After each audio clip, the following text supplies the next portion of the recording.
Get a Better Broadcast, podcast and voiceover voice. The R's today, RP, royalty-free music, room tone and riding the gain. Hello, I'm Peter Stewart. Welcome to today's show. Short one today. Yeah, we're going to kick off with riding the gain. Now, sometimes this is called riding the mic or riding the levels.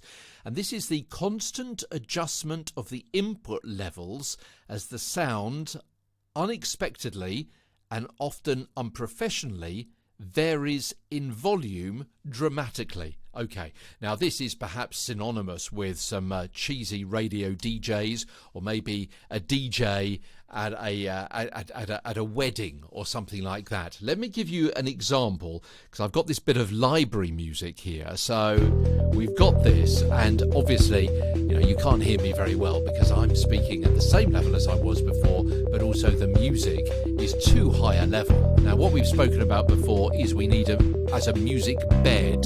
So to have it as a music bed, there we are, we dip it, so now my voice is on the bed. Okay, so you can hear my voice and you can nicely hear the music underneath as well.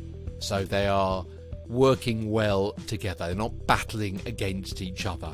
However, you might have a situation where somebody is riding the gain, riding the mic, or riding the levels, where they keep putting the music up and down in between when they are actually talking. So it might be something like, "Hello, I'm Peter. Welcome to today's episode. Get a Better Broadcast, podcast and voiceover voice. Hope you're well today. We got all sorts of information coming your way. Going to be talking about received pronunciation in a minute. Royalty-free music ahead of that." So you can hear that music is going up in between. So you're riding the levels or riding the gain. Now, also riding the levels might be if you've got a live situation and you can't necessarily anticipate what is going to be happening. Let me give you an example. It's a little bit far-fetched, but maybe you're a radio reporter and you're doing a report from a station platform. You're waiting for a member of the royal family to come in to the station. Now, obviously, you don't know what level that train is going to be coming in at.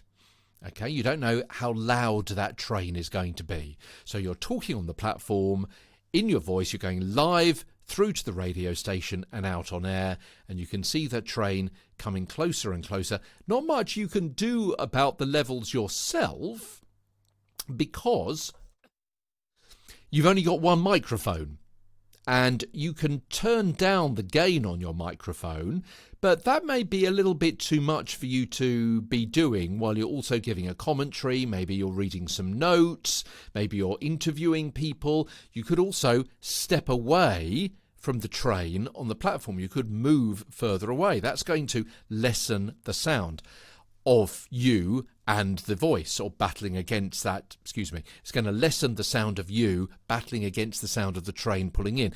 But the crux of the matter is you don't know how loud this train is going to be.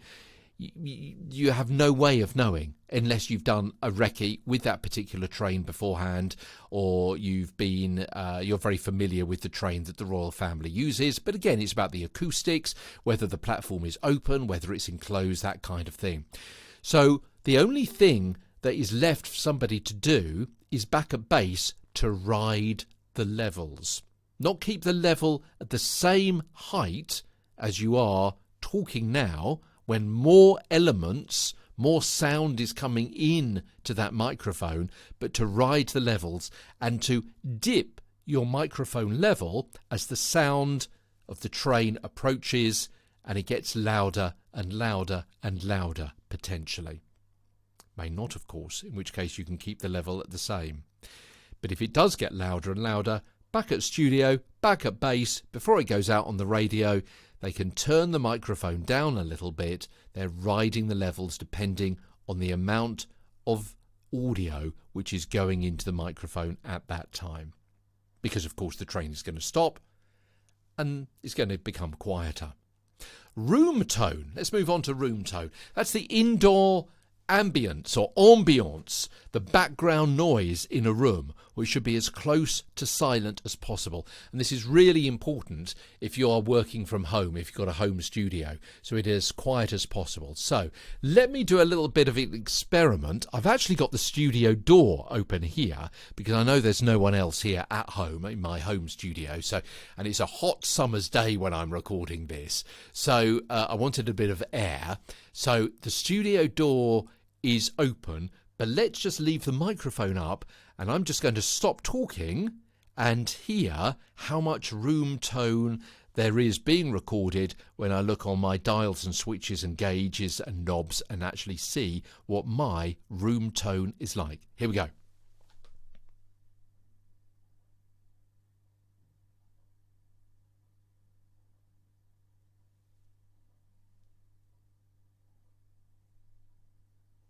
Okay, well, on one of my gauges on my door, that didn't even register. It was well below -50.